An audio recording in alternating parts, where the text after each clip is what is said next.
नमस्कार दोस्तों, मैं अमलेश सर एक बार फिर से उपस्थित हूं आपके सामने इस डबल एकेडमी के प्लेटफॉर्म पे। तो आज के टॉपिक में हम लोग क्या पढ़ने वाले हैं, यानी कि कार्बनिक यौगिकों का नामकरण एवं तंत्र।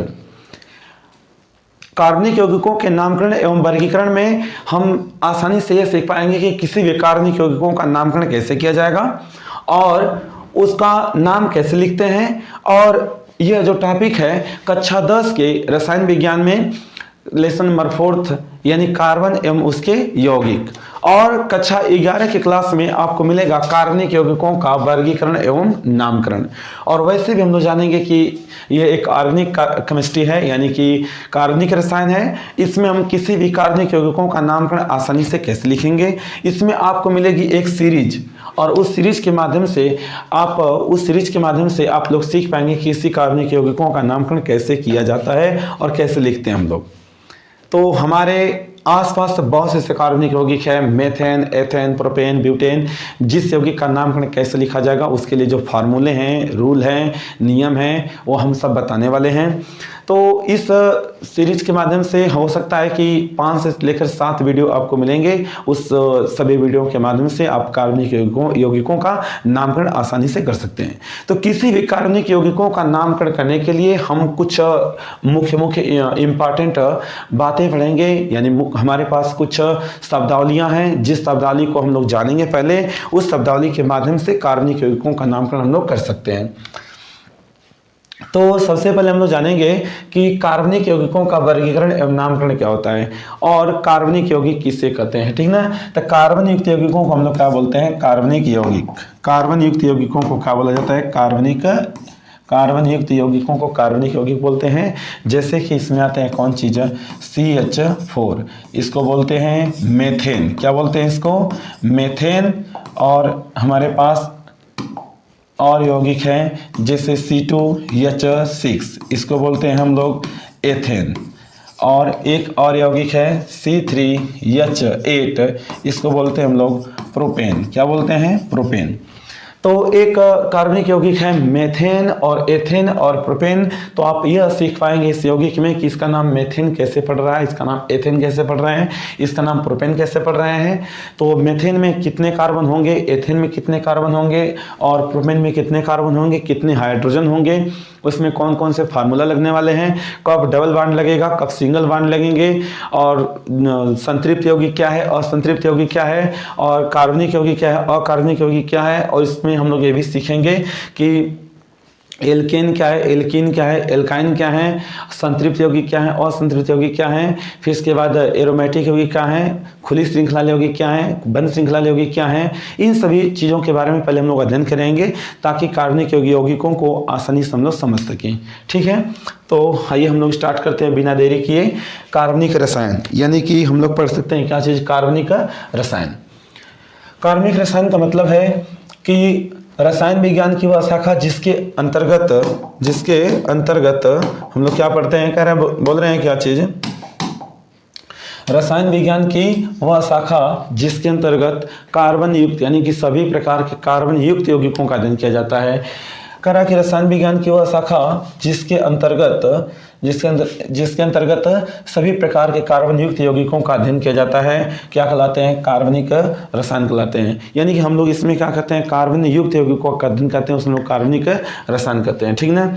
जैसे हमारे पास एक यौगिक है जिसका नाम है मेथेन, जिसका नाम क्या है, मेथेन नाम है। और एक कार्बन के लिए हम लोग मेथ पढ़ते हैं और सिंगल बॉन्ड के लिए N लगाते हैं, मेथेन। और यहाँ पर हमको मिला है C2H6, जिसे हम लोग एथेन के नाम से जानेंगे, इसका नाम हो जाएगा एथेन। और C3H8 को हम प्रोपेन के नाम से बोलेंगे। किस नाम से बोलेंगे स्टूडेंट्स, प्रोपेन। C4S8 को H8 को हम बोलेंगे ब्यूटेन। क्या बोलेंगे, ब्यूटेन बोलेंगे। अच्छा, आगे थोड़ा सा हम लोग बढ़ जाते हैं कि कार्बनिक रसायन में मुख्यतः 3 प्रकार के सूत्र पाए जाते हैं। थोड़ा सा हम लोग जान लेते हैं कि ये सूत्र कौन कौन से हैं, कि मूलानुपाती सूत्र क्या होता है, और सूत्र क्या होते हैं, और संरचना सूत्र क्या होते हैं। तो इसमें सिर्फ यह जानना है मूलानुपाती सूत्र में कि किसी यौगिक में हम कह सकते हैं कि किसी यौगिक में उपस्थित किसी यौगिक में उपस्थित तत्वों या परमाणुओं के सरल अनुपात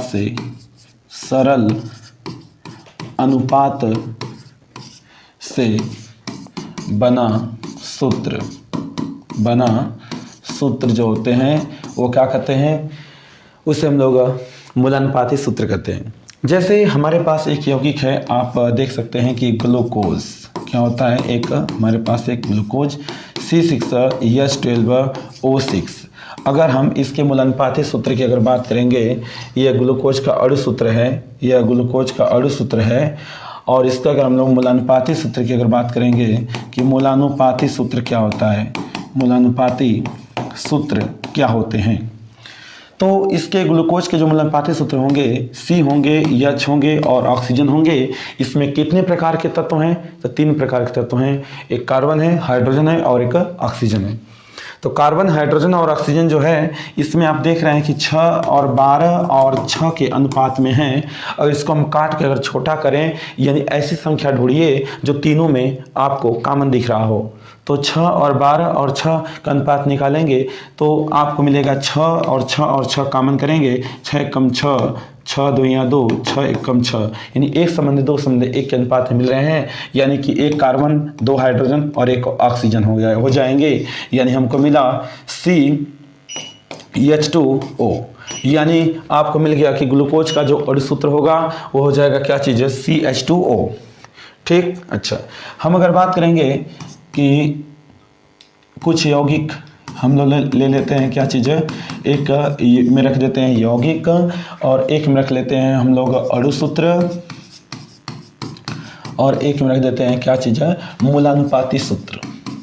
मूलानुपाती सूत्र की बात करते हैं, मूलानुपाती सूत्र। अच्छा, एक में यौगिक में हम यौगिक का नाम अगर ले लेंगे तो यौगिक में हम अगर लेते हैं ग्लूकोज, यौगिक में हम लेते हैं क्या चीज़ है, ग्लूकोज चाहे ग्लूकोज। ठीक, तो ग्लूकोज लेते हैं, इसके अणु सूत्र क्या हो जाएंगे, C6H12O6। और इसके जो मूलानुपाती सूत्र होंगे तो आप देखिए कि इस यौगिक में उपस्थित तत्व या परमाणुओं के जो वास्तविक अनुपात है उसको अगर हम सरल अनुपात में लिखते हैं तो 1 संबंध 2 संबंध और 3 के अनुपात मिलेंगे, 2 के अनुपात में। 6 1 कम 6, 6 से अगर कटता है तो 6 कम 6, 6 2 के 12 और 6 कम 6, यानी कि इस रूप में मिलेंगे। तो हम आसानी से लिख पाएंगे C1H2 और O, यानी मिल गया C1H2O। या तो हम डायरेक्ट कर सकते हैं क्या चीज़ है कि CH2O। ये हो गया मूलानुपाती सूत्र। ग्लूकोज के जो अणु सूत्र होंगे C6H12O6 और मूलानुपाती सूत्र हो जाएंगे CH2O। यानी कि हम कह सकते हैं कि अणु सूत्र क्या होता है, तो अणु सूत्र में हम यह कह देंगे कि किसी यौगिक में उपस्थित उसके तत्व या परमाणु के वास्तविक अनुपात से जो सूत्र बनते हैं उसे हम लोग कहते हैं क्या चीज़ है, अणु सूत्र बोलते हैं। ठीक है, अच्छा, ये हो गया ग्लूकोज के लिए। अगर हम बात करेंगे बेंजीन की बात करें, किसकी बात करेंगे, अगर बेंजीन की बात करेंगे, चेंज द कलर, क्योंकि यह जो कलर है अनविजुअल है तो हम एक कलर लेते हैं रेड कलर। बेंजीन का जो अणु सूत्र होगा C6H6 और इसके जो मूलानुपाती सूत्र होंगे C और H होंगे, क्योंकि बेंजीन के जो अणु सूत्र होते हैं उसमें कार्बन संख्या 6 और हाइड्रोजन संख्या 6 होती है। अगर इसके हम मूलानुपाती सूत्र की बात करते हैं तो आपको मिलेगा C और H, क्योंकि इसमें 6 और 6 दोनों एक कॉमन है। तो इसको अगर हम काट के छोटा करते हैं, सरल अनुपात बनाते हैं, जैसे कार्बन का अनुपात भी मिला आपको, कार्बन संख्या 6 है और हाइड्रोजन संख्या भी कितना है, 6 है। तो इसको हम अगर छोटा करते हैं तो 1 संबंध 1 के अनुपात मिलते हैं, यानी कि हमको सरल अनुपात 1 संबंध 1 के अनुपात मिला। कौन कौन से तत्व हैं, तो कार्बन और हाइड्रोजन, यानी 1 संबंध 1 के रूप में। ठीक है, तो आगे बढ़ते हैं CH। इसके बाद हम यदि बात करते हैं, बेंजीन हो गया, ग्लूकोज हो गया, बेंजीन हो गया। अगर हम बात करें एक दूसरे यौगिक को लेकर, चलिए हम एथेन लेते हैं। ठीक है, एथेन। तो एथेन में हो जाएगा C2H6 कार्बन संख्या और हाइड्रोजन संख्या 2 है। 2 को अगर हम अनुपात में काट कर छोटा करें तो 1:3 में आएगा, यानी यहाँ पर मिल जाएगा मूलानुपाती सूत्र CH3। तो ये हैं हमारे तीन प्रकार के जो सूत्र हैं। एक तो हो गया क्या चीज़, अणु सूत्र, एक हो गया मूलानुपाती सूत्र, और एक होता है संरचना सूत्र। संरचना में देखा जाता है कि किसी यौगिक में उपस्थित तत्व या परमाणु के जुड़ने का एक क्रम कैसा है। किसी यौगिक में तत्व या परमाणुओं के जुड़ने की व्यवस्था को बताता है कि वह किस प्रकार से एक दूसरे से जुड़ रहे हैं, उस हम लोग क्या कहेंगे, संरचना सूत्र। अच्छा, अब यहाँ पे हम लोग बात करेंगे कि अणु सूत्र और मूलानुपाती सूत्र। अणु सूत्र और मूलानुपाती सूत्र से रिलेटेड कुछ हम न्यूमेरिकल हल कर चुके हैं किसी एक प्रीवियस वीडियो में, और यहाँ पर हम लोग देख पा रहे हैं कि अब थोड़ा सा हम लोग बात कर लेते हैं कि संरचना सूत्र की बात क्या होती है, संरचना सूत्र क्या होते हैं। तो अगर हम लोग बात करेंगे स्ट्रक्चर यानी कि संरचनात्मक सूत्र क्या होता है, संरचना सूत्र क्या होते हैं, तो ये बता रहा है कि किसी यौगिक में उपस्थित तत्व या परमाणुओं के एक दूसरे से जुड़ने के क्रम को, यानी कि एक दूसरे से जुड़ने की व्यवस्था को हम लोग कहते हैं क्या चीज़ें, संरचना सूत्र कहते हैं। तो यहाँ पर हम अगर बात करेंगे कि हमें बेंजीन का स्ट्रक्चर मिल जाए, यहाँ पर हम एक एग्जांपल ले रहे हैं, यानी कि C6H6, इसको हम लोग क्या बोलते हैं, बेंजीन। ठीक, और बेंजीन के अगर हम स्ट्रक्चर का फार्मूला अगर देखते हैं तो इसमें कार्बन संख्या 6 है। कार्बन संख्या कितने हैं, 6 हैं, और ये एक एरोमेटिक यौगिक है जिसमें 6 कार्बन एक रिंग या वलय के रूप में जुड़े होते हैं। तो 6 कार्बन 1 2 3 4 5 6 इस आर्डर में लिख लिया जाएगा, और single bond, double bond, single bond, double bond, single bond और डबल बॉन्ड इस आर्डर में हम लोग लिख देंगे, और प्रत्येक कार्बन पर एक सिंगल बॉन्ड के द्वारा हाइड्रोजन को हम ऐड कर देंगे, और हम ये सोच पाएंगे कि यहाँ पर बेंजीन हमारा बनकर तैयार हो गया। या तो हम ये भी कह सकते हैं कि इसका स्ट्रक्चर कुछ ऐसे भी बन सकते हैं, 1 2 3 4 5 और 6, यानी हर एक कोना पर कार्बन माना जाता है, और एक single bond, double bond, single, double, single और डबल बॉन्ड हो जाते हैं, और हर एक कार्बन पे CH हम लोग बॉन्ड मानते हैं। इसको हम लोग कहते हैं क्या चीज़ है, बेंजीन। क्या बोलते हैं इसको, बेंजीन। और ये हो गया आपका कौन सी, संरचना सूत्र हो गया, स्ट्रक्चरल फार्मूला हो गया। यहाँ पे आपका अणु सूत्र, यह क्या हो गया, आपका अणु सूत्र हो गए। ये हो गया क्या चीज़, अणु सूत्र हो गया, ये हो गया अणु सूत्र। अच्छा, और C6 और हम खाली कहेंगे C और H, ये हो गया मूलानुपाती सूत्र, मूलानुपाती सूत्र हो जाएंगे, और यहाँ पर हो जाएगा आपका संरचना सूत्र। क्या हो जाएगा, संरचना सूत्र हो जाएंगे। ठीक है ना। यहाँ पे चलिएगा थोड़ा सा आगे हम लोग बढ़ लेते हैं कि किसी कार्बनिक यौगिक में कार्बन को किस नाम से हम लोग पढ़ते हैं। किसी कार्बनिक यौगिक में कोई कार्बनिक यौगिक है, उसमें सभी कार्बन को किस नाम से हम लोग पढ़ते हैं, कार्बन को क्या हम लोग बुलाते हैं। ठीक ना। तो अगर किसी कार्बनिक यौगिक में अगर एक कार्बन है तो उसको हम लोग मेथ बोलेंगे, और 2 रहेगा तो एथ बोलेंगे, 3 है तो प्रोप, 4 है तो ब्यूट। देखो जैसे हम लोग ये कह सकते हैं, एक कार्बन है तो आप उसे मेथ बोलिए, एक कार्बन है तो आप उसे क्या पढ़ेंगे, मेथ पढ़ेंगे। ठीक, 2 कार्बन है तो आप एथ पढ़ेंगे, 3 के लिए प्रोप, 4 के लिए ब्यूट, और 5 के लिए पेंट, 6 के लिए हेक्स, 7 के लिए हेप्ट, 8 के लिए ऑक्ट, 9 के लिए नॉन, और 10 के लिए हम लोग डेक पढ़ेंगे, और 11 के लिए हम अनडेक पढ़ेंगे, और 12 के लिए डोडेक, 13 के लिए ट्राइडेक, 14 के लिए टेट्राडेक, पेंटाडेक, हेक्साडेक, हेप्टाडेक, ऑक्टाडेक, नोनाडेक, और इकोस, ट्राइकॉन्ट, टेट्राकॉन्ट, पेंटाकॉन्ट, हेक्साकॉन्ट, ऐसे करके हम लोग पढ़ सकते हैं। इस कार्बन की संख्या को यदि आप याद कर लेते हैं तो आसानी से कार्बनिक यौगिकों का नामकरण करने में हमको बहुत काफ़ी मदद मिलेगा, क्योंकि हमें मालूम है कि एक कार्बन को अगर किसी कार्बनिक यौगिक में अगर एक कार्बन दिया है तो हम आसानी से उसका नाम आईयूपीएच नामकरण करते समय हम लोग जान जाएंगे कि उसमें उसे हम लोग मेथ बोलेंगे। क्या बोलेंगे? मेथ। और 2 कार्बन होंगे तो उसे एथ बोलेंगे, और 3 कार्बन होंगे तो उसे प्रोप। तो 4 कार्बन के लिए ब्यूट, और 5 कार्बन के लिए पेंट, और 6 कार्बन के लिए हेक्स। इस तरीके से हम पढ़ते हैं। तो चलिए एक छोटा सा हम लोग ट्रिक के माध्यम से कोशिश कर लेते हैं कि कार्बन संख्या को कैसे याद कर पाएंगे। मेथ। मेथ का मतलब है कि यदि आप सब्जी बना रहे हैं, कढ़ाई में हमें तेल का बॉटल नहीं मिला तो आपने मेथी फेंक दिया सबसे पहले, यानी कि मेथ सबसे पहले आने वाला है। तो मेथ आपको सबसे कहना है कि सबसे पहले मेथ बोलो, मेथ, और ऐसे ही फेंकते रहिए भैया तो एथ हो जाएगा। मेथ और इसके बाद एथ, मेथ इसके बाद क्या हो जाएगा? एथ हो जाएगा। एक कार्बन के लिए पहले मेथ, फिर इसके बाद ऐसे फेंकिए एथ। मेथ हो गया, एथ हो गया। इसके बाद आप 5 के लिए जानते हैं कि 5 से होता है, 5 से हम लोग बोलते हैं कि पेंट। यहाँ पर 5 से यानी कि हम कह सकते हैं कि प से 5, तो प से पेंट हो गया, पेंट हो गया। और 6 के लिए आप पढ़ते हैं हेक्सागोनल, यानी कि षटकोण के बारे में आप पढ़ते हैं कि किसके बारे में? षटकोण के बारे में, जिसमें 6 कोना होता है, और अंग्रेजी में इसको हम लोग बोलते हैं हेक्सागोनल। हेक्स बोलते हैं, हेक्स माने 6। तब यहाँ से हो गया 5 के लिए पेंट, जो आसानी से दोनों वर्ड बैठ जा रहे हैं। 5 से पेंट, और हेक्स मतलब होता है 6, हेक्सागोनल, हेक्स माने 6, तो हेक्स हो जाएगा। और इसके बाद 8 पे 8 हो गया, 9 पे 9 हो गया, और डेकामीटर तो आप लोग नाम सुनते हैं, ये मीटर के लिए प्रयोग करते हैं, तो डेक 10 से क्या हो गया? डेक हो गया।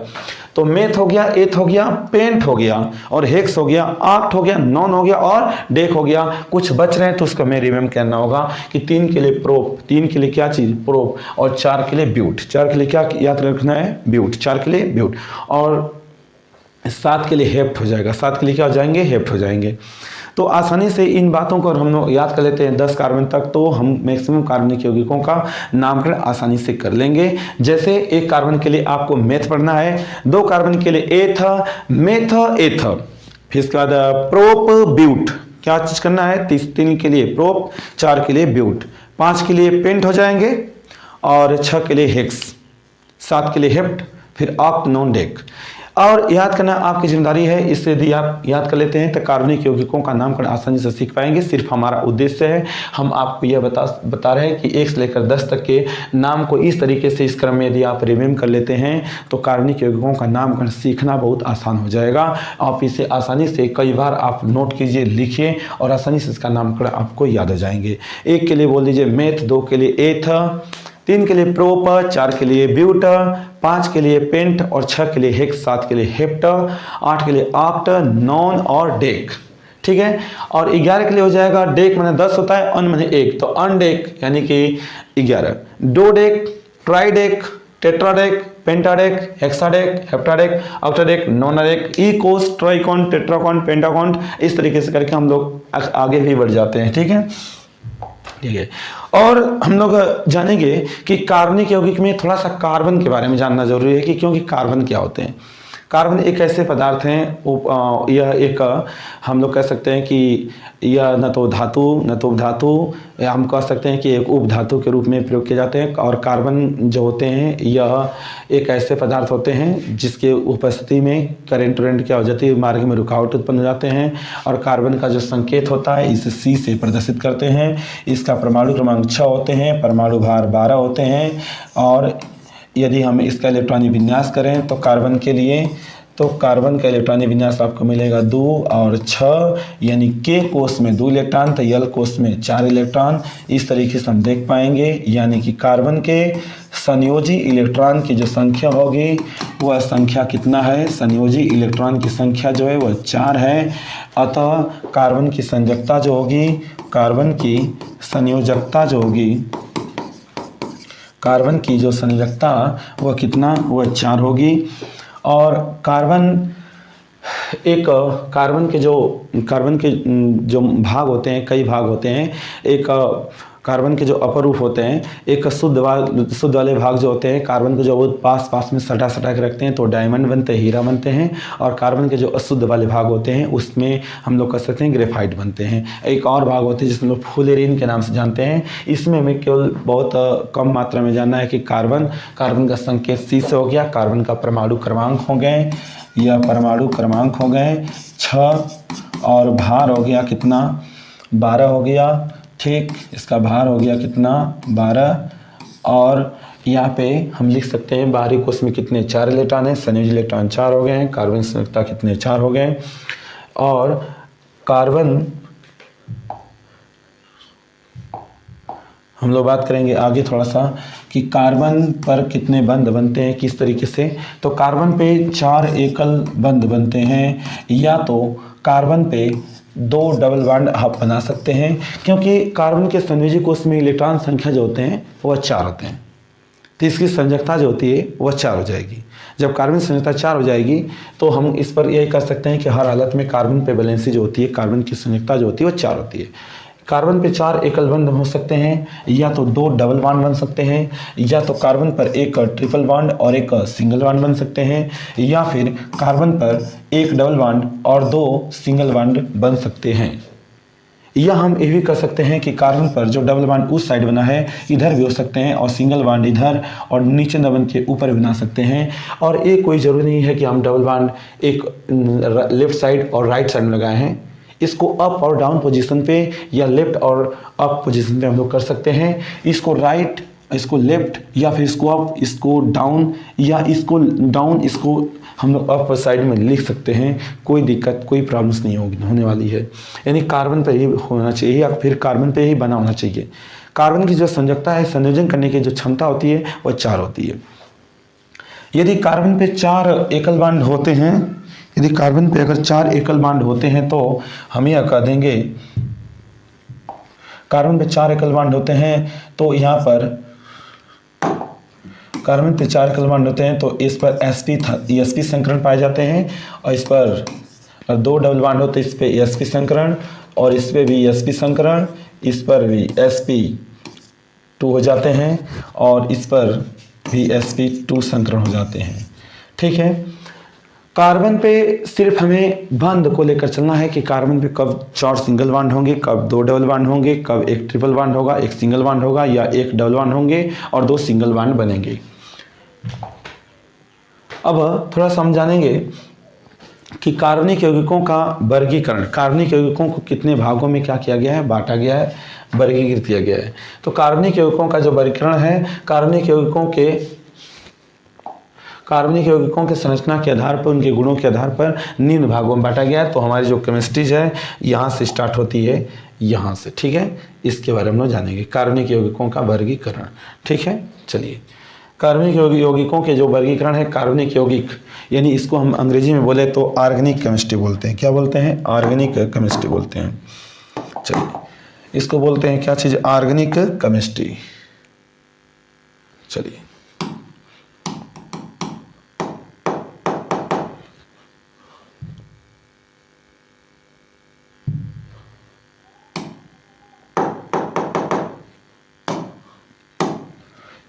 इसको बोलते हैं क्या चीज़? हम लोग ऑर्गेनिक केमिस्ट्री बोलते हैं।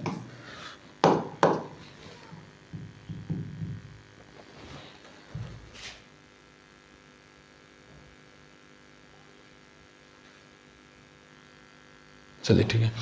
कार्बनिक यौगिक जो होते हैं इसको 2 भागों में बांटा गया है, एक खुली श्रृंखला यौगिक, एक बंद श्रृंखला यौगिक। यहाँ पर लिखा गया है एक खुली श्रृंखला यौगिक और एक बंद श्रृंखला यौगिक।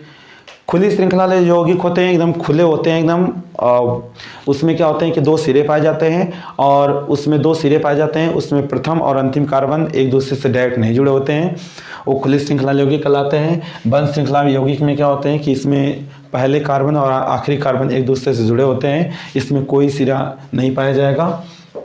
इसमें दो सिरा पाए जाएंगे, इसमें दो सिरा पाए जाएंगे, एक प्रथम और एक अंतिम, दोनों एक दूसरे से डायरेक्ट नहीं जुड़े होते हैं। इसमें कोई सिरा नहीं पाया जाता है, पहला और आखिरी कार्बन एक दूसरे से जुड़े होते हैं। और इसमें इसे हम लोग बोलते हैं चक्रीय यौगिक यानी समवृत्त, वृत्त माने समान, वृत्त के, इसको बोलते हैं अचक्रीय बोलते हैं इसको बोलते हैं अचक्रीय यौगिक, इसको बोलते हैं अचक्रीय, जो चक्र के रूप में नहीं है, अचक्रीय यौगिक। या विवृत मतलब होते हैं क्या चीज़ बिगाड़ दीजिए, वृत्त माने वृत्त को, तो इस वही हो जाएगा खुली श्रृंखला यौगिक। ये वाले यौगिक दो प्रकार के, एक संतृप्त यौगिक, एक असंतृप्त यौगिक। और बंध श्रृंखला यौगिक को दो भागों में, एक समचक्री, एक विषमचक्री, एक एलिसाइक्लिक, एक एरोमेटिक। तो हम एक काम करने वाले हैं, आपको जल्दी से बताने वाले हैं कि खुली श्रृंखला यौगिक किसे कहते हैं। कार्बनिक यौगिकों को दो भागों में बांटा गया है। तो हम लोग का जो टेबल है, एक खुली श्रृंखला यौगिक, एक बंद श्रृंखला यौगिक। तो पहले हम लोग पढ़ेंगे खुली श्रृंखला यौगिक क्या होता है, फिर इसके बाद संतृप्त यौगिक क्या होते हैं, असंतृप्त यौगिक क्या होते हैं। तो चलिए देखिएगा, इसको बोलते हैं हम लोग ऑर्गेनिक कंपाउंड। क्या बोलते हैं?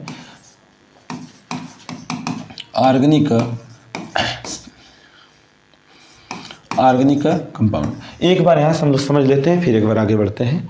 कार्बनिक यौगिकों को कितने भागों में बांटा गया? दो भागों में। एक खुली श्रृंखला यौगिक। खुली श्रृंखला यौगिक का मतलब है कि जैसे हमारे पास CH3, CH2, CH3, ये देखिएगा, इसको हम लोग बोलते हैं प्रोपेन। क्या बोलते हैं हम लोग? 3 कार्बन है इसमें, 3 कार्बन के लिए प्रोप, और कार्बन कार्बन के बीच में सिंगल बॉन्ड हो तो उससे हम लोग इसके लिए हम लोग N लगाते हैं। और अभी आगे पता चलने वाला है कि इसका नाम प्रोपेन क्यों रखा गया है, यह भी जानकारी आपको मिल जाएगी।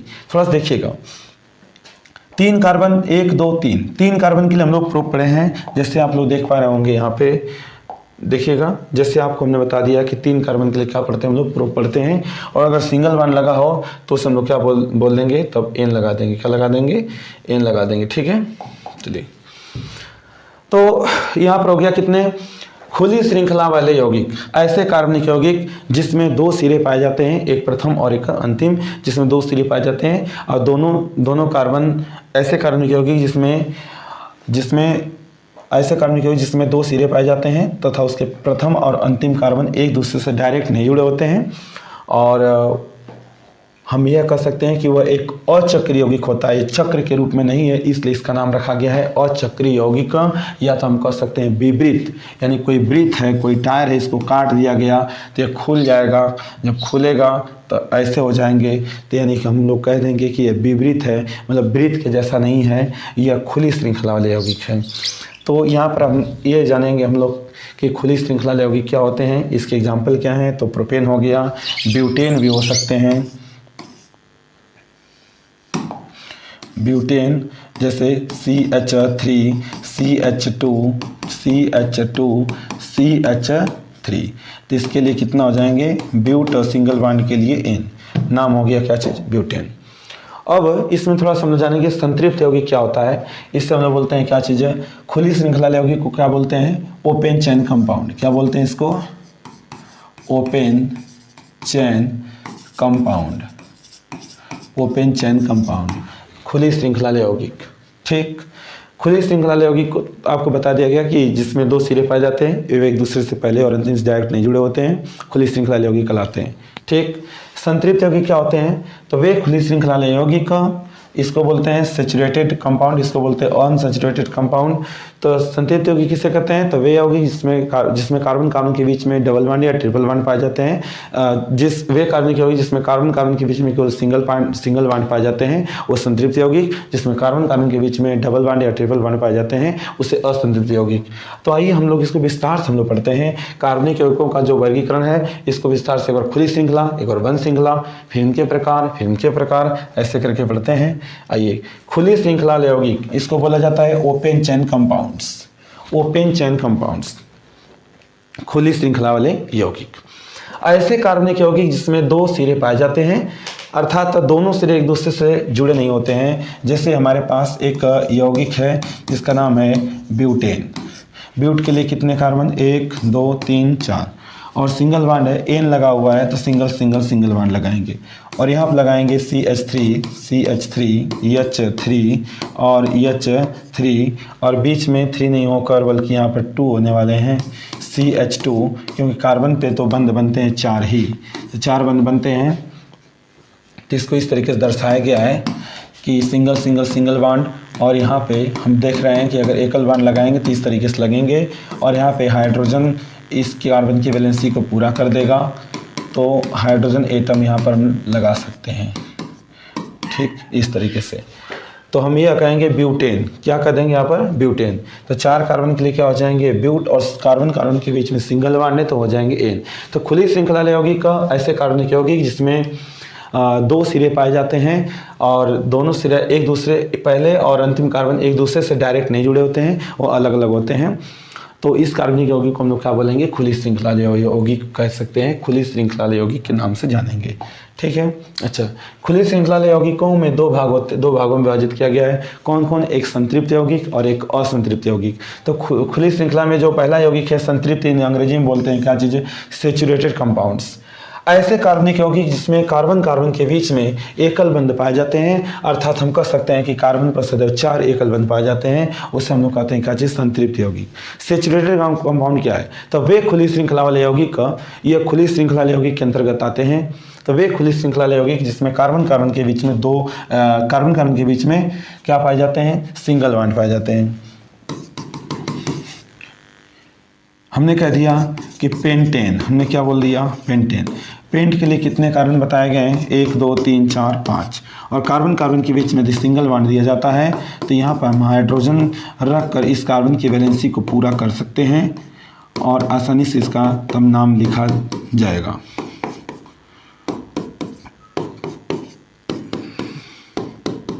चलिए, कितने कार्बन है 5 के लिए क्या हो जाएंगे पेंट, सिंगल बॉन्ड के लिए क्या हो जाएंगे एन।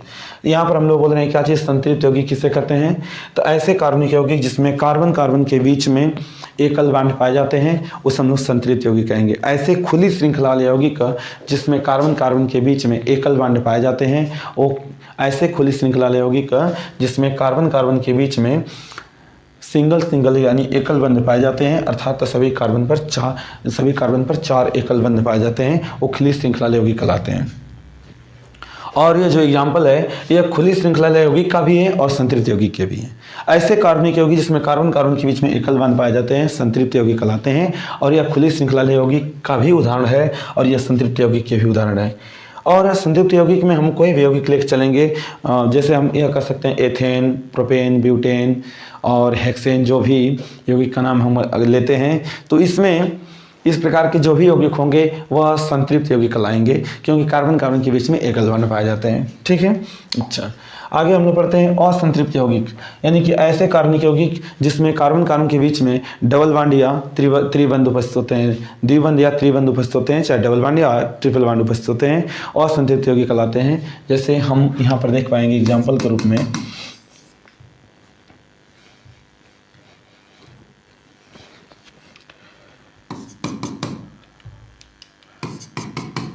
एथीन, क्या हो जाएगा एथीन।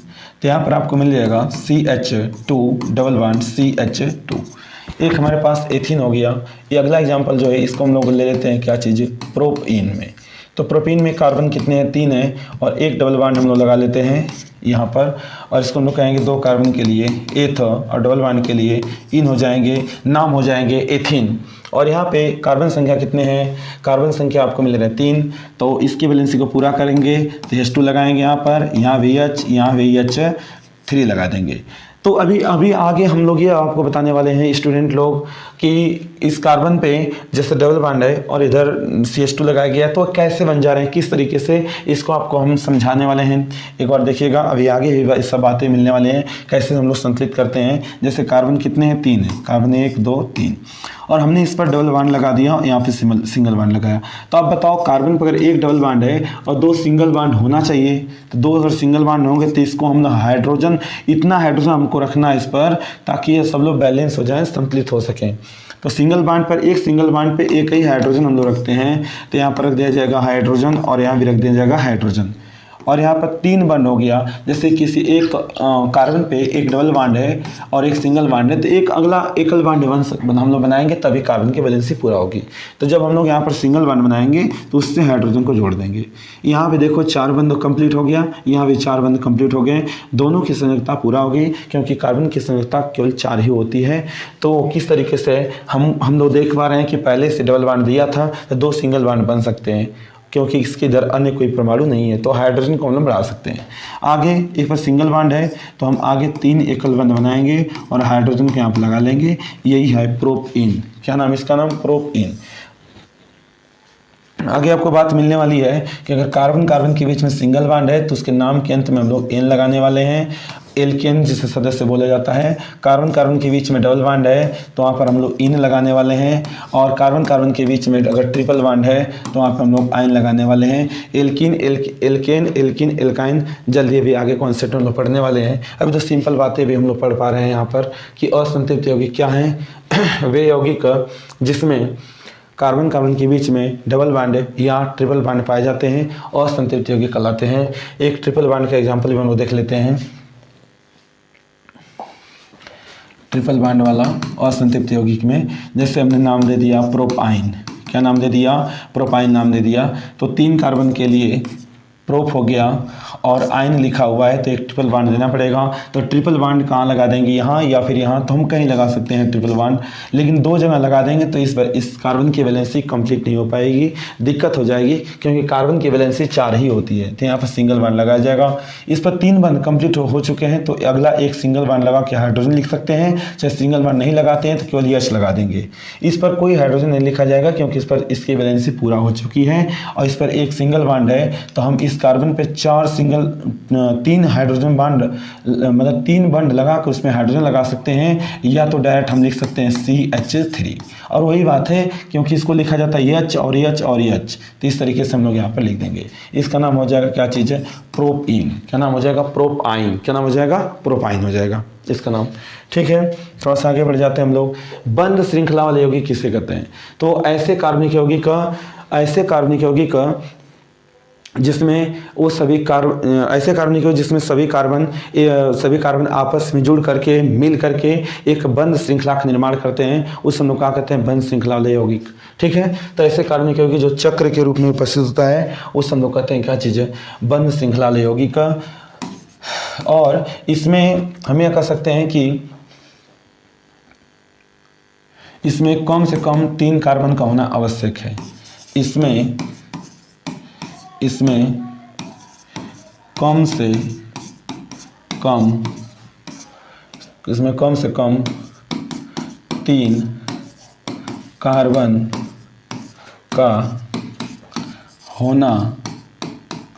होना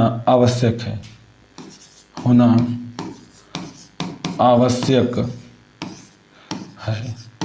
इसमें कम से कम 3 कार्बन का होना आवश्यक है। और भी बातें हैं, इसमें कम से कम 3 कार्बन का होना आवश्यक है। तो देखो भाई, अगर बंध श्रृंखला यौगिक का निर्माण करना है या फिर बंध श्रृंखला यौगिक हमें बनाना है तो इसमें 3 कार्बन का होना आवश्यक है। जैसे हम 2 कार्बन लेकर बंध श्रृंखला यौगिक का निर्माण नहीं कर सकते हैं, कम से कम बंध श्रृंखला के लिए कम से कम 3 कार्बन का होना आवश्यक है। अगर हम 3 कार्बन यहाँ पर लेते हैं तो आसानी से हम ये देख पाएंगे 1 कार्बन, 2 कार्बन और 3 कार्बन, सिंगल सिंगल और सिंगल, और यहाँ पे लगाना पड़ेगा 2 हाइड्रोजन, क्योंकि बैलेंसी पूरा नहीं हो रही है। तो चाहे आप सिंगल बॉन्ड लगा कर लगाइए या फिर इस तरीके से। तो हमारे पास कितने कार्बन है? 3 कार्बन के लिए हम लोग लिखेंगे प्रोप, और कार्बन कार्बन के बीच में सिंगल बॉन्ड है तो हम लिखेंगे क्या चीज़ है? 3 कार्बन के लिए प्रोप और सिंगल बॉन्ड के लिए एन। कार्बन कार्बन के बीच में अगर सिंगल बॉन्ड है तो एन लगाओ, डबल बॉन्ड है तो इन लगेगा, ट्रिपल बॉन्ड है तो आइन लगेगा। तो यहाँ पर हम कहेंगे प्रोप एन, और लेकिन यह चक्री के रूप में है तो आगे लग जाएगा साइक्लो, नाम हो जाएगा साइक्लोप्रोपेन। नाम क्या हो जाएगा? साइक्लोप्रोपेन हो जाएंगे। ठीक है, अच्छा, साइक्लोब्यूटेन की अगर बात होगी तो हम यहाँ पर ऐसे बोल सकते हैं कि 1 कार्बन, 2 कार्बन, 3 कार्बन, 4 कार्बन, और हर जगह सिंगल बॉन्ड लगा के लिख सकते हैं CH2 CH2 CH2 CH2। 4 carbon के लिए ब्यूट और सिंगल बॉन्ड के लिए N, लेकिन एक बंद श्रृंखला के रूप में है, इसलिए आगे लगाना पड़ेगा साइक्लोब्यूटेन।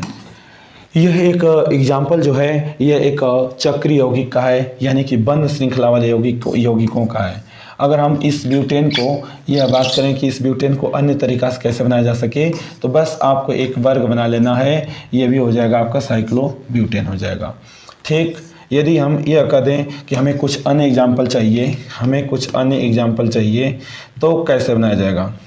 ठीक, हमें कुछ अन्य एग्जाम्पल चाहिए, ये भी है क्या चीज़ है, साइक्लोब्यूटेन। हमें कुछ अन्य एग्जाम्पल चाहिए। We can take this structure, हम यह वाला एग्जाम्पल ले रहे हैं। इसमें हर एक कोना पे हम कार्बन मानेंगे, क्या मानेंगे, कार्बन, और उसके बीच में सिंगल बॉन्ड है, ये हो जाएगा हर एक कोना पे जब कार्बन है तो 5 कार्बन के लिए पेंट, और कार्बन कार्बन के बीच में सिंगल बॉन्ड है तो हम N मानेंगे, लेकिन बंद श्रृंखला के रूप में है, लग जाएगा साइक्लो, नाम हो जाएगा साइक्लोपेंटेन। क्या नाम हो जाएंगे, साइक्लोपेंटेन। तो अभी तो फिलहाल हम इस सेशन में बस यहीं तक मिल रहे हैं, फिर इसके बाद नेक्स्ट सेशन में हम आगे अपने इस टॉपिक को कंटिन्यू कर रहे हैं। ठीक है, तो आज के सेशन में बस इतना ही। तो thank you my dear students, thank you for watching this video.